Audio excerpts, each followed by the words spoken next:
Hey everybody, welcome to another exciting episode of Coco and Daltz. I'm not Daltz. I'm not Coco. And if you're new here, which judging by our download numbers, you probably are. There's a good chance. We are offering you the latest reviews of all the streaming movies and TV shows on Netflix, Amazon Prime, and Disney Plus. We also review books and music. We're a one-stop pop culture shop. We know it all. So get your real reviews from real people right here. And this week, we're reviewing the latest Netflix original movie, Dangerous Lies. although if it had been playing in Times Square during the porno days, it would be Dangerous Thighs.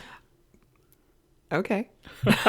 So Dangerous Lies, the real movie that we're going to talk about today in this episode of the podcast, is a Netflix original. And the story is a young couple, and they're going through some trying times. They've got some money problems. They've got some money issues, and they're in Chicago that looks alarmingly like Vancouver, British Columbia. And they're really trying to pay the dues, and there's student loan crunch, and there's social worker low payment angst going on there. And then all of a sudden, the two characters, one is Adam, who is the male character of this deal, and he is played by Jesse T. Usher, not to be confused with just Usher. Yeah. And Camila Mendez is the girl who is played by Katie. So Katie is a social worker, and she's looking after this old guy. Mm-hmm. The old guy is Elliot Gould, who is Gold. Elliot Gould. Yeah. Because he's always good in everything he does. Plays an 87-year-old guy. He dies, leaves everything to this woman, to Katie. Because she's his caretaker. She's his caretaker. He's an only child. His parents have died. He never married, beyond all that sort of stuff. So nefarious things happen thereafter. You think it's just a simple, I inherited a massive house in suburban Chicago, sort of Vancouver, and yet it's not that simple. Do you want to add on to that at all, Coco? Do you want me to describe more of the plot or just my feedback? Whatever you feel like doing. Do you think I left any holes there? I didn't want to give the whole story away. That was pretty much that was a pretty good summary. Okay, I'll give that to you. You're the summary queen, so I'm just trying to reach that high bar. But you're the one who actually did the research before we started recording, so I figured that would be maybe a good thing for you to do today. Well, I wanted to, get some stuff done while you were uncorking your wine. And that is true. And if you haven't heard our review of the Netflix original movie Uncorked, you can find it in our podcast feed. We are available on Apple Podcasts, Spotify, Google Play Music, Pandora, and YouTube, and soon to come to SoundCloud. So keep your eyes peeled on that. Full of the throws today. You're throwing totally everywhere. I'm trying not to. So I don't want people to get bored though. So yeah. So I'd say Daltz. Too late. I'd say Daltz did a pretty good job on the review. Thank you. Stuff. Some bad stuff happened after Katie inherited the house, and a cop played by Sasha Alexander showed up, and she's dubious. She's very dubious. She feels like foul play was involved. She thinks that basically they killed the guy to inherit, like they strong-armed him into signing fraudulent will documents. Right. And then a lawyer shows up sort of in the middle of this, played by Jamie Chung, I believe. And we're not sure. See, that the whole idea of this whole movie is like, who do you trust? Right. Because you never know who's on the up and up. Jesse T. Usher, or Jusser, as I almost call him. He is a little bit more adamant. Maybe that's why they called him Adam in the in the movie. About let's just ride this gravy train until the end. Yeah. I'm sick and tired of being a poor guy. And meanwhile, Katie is like, no, we have to do the right thing. Let's put the money back. Yeah. So right after Elliot Gould dies, they randomly discover $100,000 stashed in a trunk in the attic. And while they're waiting on the coroner to get there to remove the body from the house because they discovered it one morning when they got there, they're like, we should just take the money. And she's like, well, okay, but we have to be careful. But they don't take the money right then. They actually come back later and take it, which makes no sense whatsoever. I didn't figure. Why wouldn't you take it before the cops come? So I wanted to add on to that too. Is like there was a scene there where they discover Elliot Gould sitting in the chair, and then they sort of wandering around and like, what should we do? What should we do? It's like, I don't know. Call 911 maybe. Yeah, I was. Well, there's a dead guy in the house. What do we do? There's no precedent here. Right. Like, I mean, I understand because she brought his food to him, and then she took his pulse and realized, he was not coming back. Right. He wasn't eating his breakfast. Right. And she was sad, and she called her husband, and he came up and he comforted her. But then they just sat there and they just chatted for like an hour. And then they went down on the porch, didn't they, after a while? Yeah. So it was just so let's get into what we thought of the movie. Dolls, what did you think of the movie? Well, I thought it was terrible. Unvarnished reviews right here, people. This is where you come for the truth, people. Yeah. I was not a big fan of it, and we like to try to watch these movies without having read any reviews whatsoever beforehand. We don't want to be clouded by other people's opinions because that can happen. Right. Even though we're professionals at this and we've been doing this a long, long time, we still want it to be authentic and genuine in our own opinions. So I didn't really read a lot about this, but having now seen it and then gone back and read it, the reviews and also some of the Twitter comments and stuff like that, people just hated this movie. Oh, really? People were hating all over it. And it was number trending. one. Yeah, it's totally been trending for like the week and a half since it got released. When we watched it, it was top 3, I think, if I'm not mistaken. Yeah, it was really high up there. When one of the reviews that I read, it was actually number 1. So it's been trending pretty high. I don't know why. I mean, it's a really great idea. The acting is okay. Like, there's not really the acting's uneven. Let's put it that way. Some of the actors are really good. But there's a lot of stereotypes in here that I wasn't comfortable with. There's a lot of expected storylines, like the guy who shows up who looks he pretends, spoiler alert, he pretends that he's a real estate agent, but he doesn't really look like a real estate agent. He looks like a bad guy, but he's dressed up nice and everything. It's like, oh, hey, how you doing? Who's gonna sell the house? Hey. Meanwhile, like 45 minutes later, he's got a gun in his hand and he's in the backyard. Like, I mean, who was surprised by that? So I really didn't. I like the idea of the movie. I like the concept. I like the fact that it was filmed in Vancouver. I don't know. I'm reaching. But it wasn't really, it didn't hold much for me because it just didn't seem like the sum of its parts. It seemed like it was like this could be a good idea because it could be twists and turns, but it felt manufactured and I don't know. What do you think, Coco?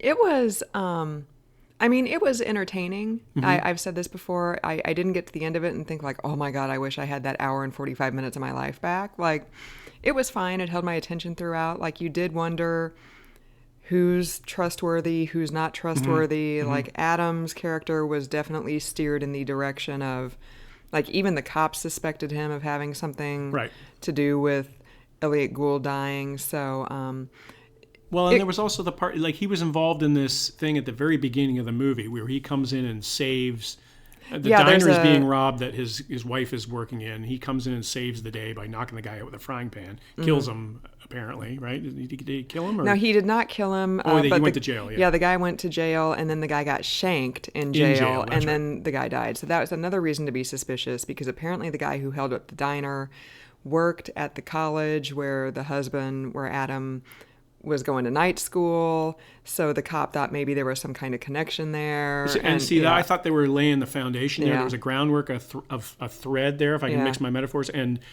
go all the way through the movie. But it actually had, spoiler alert, it actually had nothing to do with the case at the end, right? Like the fact that he just randomly happened to hit a guy over the head with a frying pan when he was rolling up the diner had nothing to do with the rest of the movie. Right. And but I guess it was setting us up to say, well, maybe this guy's a bad dude. Right. Yeah. It didn't work. Yeah. No. Sasha Alexander she could have, if she had had more to do with that part, like, I feel like she was wasted in that part, because I enjoyed her on NCIS and Rizzoli and Isles. Like, she can do a lot more, but she just came in. She was like your stereotypical jaded, suspicious cop, but then at some point she decided that Katie had nothing to do with it, and she's like, I know it's all Adam, let me know. And I'm like, well, how did you get to that conclusion? Where was that conclusion from? Where did that happen? And Katie and Adam did a lot of boneheaded stuff. Like, there's randomly a body they discovered in the garage, and instead of calling the police, yet again, Adam took the body and he put it in his car and then he dumped it in like a dumpster in downtown Chicago, where of course it's going to be discovered. Right. You know, it was just, there's a lot of really boneheaded... Like take it from a place where nobody knows it's there and it's been there for a couple of years and nobody's discovered it, and then take it to someplace more obvious where people are going to, like a dumpster is looked at probably every day. Right. In the big city. Yeah, totally. And I was like, I understand, because there was a really high body count in this movie. Like people were dying. Surprisingly, too. Yeah, left and right. Like, that they fully admitted, like, oh, yeah, we hit that guy with a frying pan. Like, oh, yeah, we shot the guy who came into the house in the middle of the night who randomly shouldn't have been there, you know? And what was he doing there? Yeah, what was he doing there? I don't know. But, like, if you call the cops on this body, they're going to test this body and they're going to see that it's been there for, like, 3 years, which is well before you had anything to do with that house. So you're going to be totally cleared of any involvement in that death. So why wouldn't you do that instead of haphazardly putting this body in the trunk of your car? And so now there's forensics freaking everywhere. Dragged all the way from the garage into your car. Right. And now you're dumping it in a dumpster where it's probably going to be discovered, where, you know what, you could even just leave it in the garage and it's never going to be noticed. So I didn't think about that. I did think about the part about why didn't they just call the cops? Because it had nothing to do with them. The guy was dead before they got there. Like you said, I mean, there were diamonds involved there. So I understand that they wanted to keep the diamonds that were associated with the dead guy. But all you got to do is just take the diamonds. Right, exactly. And hide them somewhere. And don't say anything about the diamonds. Like, what was accompanying this dead man in your attic? Well, there were the diamonds, but they're not relevant to this. Right, totally. So there was just a lot of really... And I understand part of that probably is like, they're very young and maybe they're not sophisticated criminal masterminds. But I feel like if you watched a few episodes of Law and Order, you should probably know some of this stuff. Right. I don't know. Right. So, or even just common sense. Right. Not that a lot of us have common sense around discovering dead bodies in the attic. Yeah. But still, you know, like you said, the guy's been there a long time. They had nothing to do with it. Why would they even... They're acting guilty through the whole movie. Right. And they're not guilty really at all. Yeah, the second that body gets to the morgue, they're going to be like, yeah, this is not fresh. Well, whatever's left of it. Yeah, totally. Yeah. The other thing that I questioned is, so Katie, like Dalt said previously, through the whole movie was just like, we should give the money back. You know, I don't want this house. This doesn't feel right. She's the moral conscience of the movie. But then at the very end of the movie, after perhaps she is on her own now, she's still in the house. Like, she didn't give the money back. She's still in the house. Like, the whole movie, she's been telling Adam, this is not right, this is not right. And now she's still there. Right. And on the one hand, I understand why her character made that decision, because if you tell the police, well, actually, as it turns out, Elliot Gould did not will this house to me. Like, I don't know anything about probate and inheritance law, but I'm pretty sure the house is going to get taken away from you. And perhaps the $100,000 is going to get taken away from you as well, because the $100,000 was found in the house. Mm-hmm. But even if you're allowed to keep the $100,000, which the cops know about, that doesn't go very far in a city like Chicago. And now you're a single, pregnant, on your own lady. So you need all the help you can get. So I understand why she made the decision to not tell the cops. Well, as it turns out, that will was fraudulent, and to keep the house and to keep the money. But after a whole movie of her being like, this isn't right, we need to give this back, she didn't do that. Which makes you think at the end of the movie is like, did she have something to do with it? Oh. Like, is she the master? Like, I think that's the leap we're supposed to make from this movie. Okay. Was she the mastermind behind all this? Because there's the scene at the end with the sprinkler that I won't go into too much detail about, revealing something that is a bounty. And I'm wondering if you're supposed to think, well, that was supposed to be there on purpose, or was it accidental, or... Well, see, yeah, but I mean, the lawyer admitted that the will was fraudulent, so she couldn't have been that. You know the scene I'm talking about. Yeah, I know, but I mean, I don't know. Well, and here's the other factor, too. So you're a single mom in expensive Chicago / Vancouver, and you are living in this house that, oh, by the way, 2 people have died in. Wouldn't that just be a little bit too creepy? More than that, because Elliot Gould died. Oh, 3. And the dead guy in the attic, and then the real estate agent, and 4, and the lawyer, and 5. Adam. and the social worker guy who came in the middle of the night randomly. So there's 6 people that died in this house. There's 6 dead bodies in a very short time span. So, like, get rid of the outlier, the guy who had been there for 3 years with the diamonds. Everybody else has died in this house within like a couple months tops, probably. And violently, mainly. Right. I was even just, the reason I only counted those 2 is those are the ones that to me were the creepiest because they died. Elliot Gould died in his sleep, and then the other guy was a criminal and died in the attic and was stuffed in the attic. So to me, that was like, ugh. But even worse, yes. Yeah. So 6 dead bodies in that house, in one house in Chicago. Yeah. So that's some pretty bad juju. Are you living there? Yeah, exactly. That's really bad juju. You're raising a kid there. Like I'm selling that house and I'm moving into a loft downtown or something, or far away. Right, taking the money and going to Bermuda or something like that. Right. Totally. So shipping off. So any other thoughts about Dangerous Lies, Daltz? I think so. What would we give this one? We gave Uncorked 2 corks up. Yeah. We gave Love, Wedding, Repeat. You gave it 2 corks down. I gave it 1 cork up, 1 cork down. We gave Extraction 2 shell casings up. Yeah. So this one has got to be, it's got to be 2 nail coffins down. I mean, I'll give it a half a nail. No, nail you coffin will up. not. Your taste is better than this. I would, like I said, I was. It held my attention for the whole time. It's not like I was sitting there like you, like 10 minutes in, looking at my phone. I do that anyway. You know that. Yeah. I'm checking facts on IMDb. I was like, that mailbox looked Canadian. I'm going to check it out and see if that actually is in Canada. That is true. He does do that. I'll be like, is that Sasha Alexander? And he'll just pick up his phone and immediately go to IMDb. So that is true. Like I said,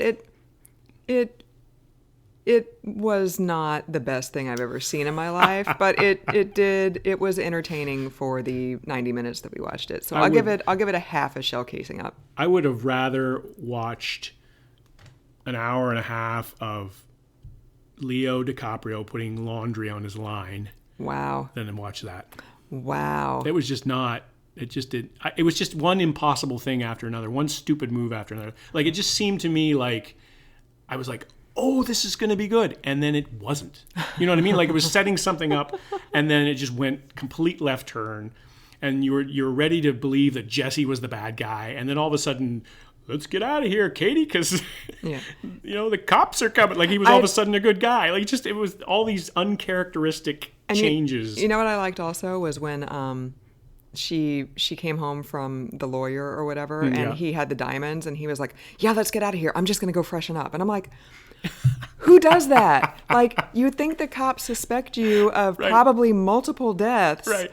And you're going to go, like, change into, like, your fugitive outfit? Like, his camo. Right. Like, get the diamonds and the cash are already in your backpack. Like, just grab your gun. Well, and especially, like, what are you doing? She shoes up when he's packing, like, in a hurry. He's, like, all flustered. He's like, we got to get out of here. We got to get out of here. Yeah. I'm going to go freshen up. Right. I'm like, who does that? Who freshens up? Yeah, so... You don't freshen up when you're on the run from the law. Right, exactly. Like, when you think that... When you're on the lam. Right. When the man is after you. When you think you're about to be, like, perp walked out of your fraudulently inherited Chicago mansion. By the way, we should mention, I don't think we mentioned all the way along, but Jesse's black. So, like, if you're on the run from the law in Chicago and you're black, you're not hanging around, man. No, definitely. Unfortunately, that's the way it is. You're going to GTFO if you're a person of color and the cops might be after you. Right? And you know that the cops are in that neighborhood like that. Right, If somebody is like, oh, the neighborhood is probably 100% white or close to it. Yeah. So anyway, let's not take that down there. I went down the race line. I shouldn't have, but it was just another impossibility of this movie. It's just, it didn't seem realistic to me. Right. And at first, when the movie first started, I was like, oh, an interracial leading couple. That's so cool. Mm-hmm. And then as the movie got further along, I'm like, I know why they cast a person of color as the leading man, because that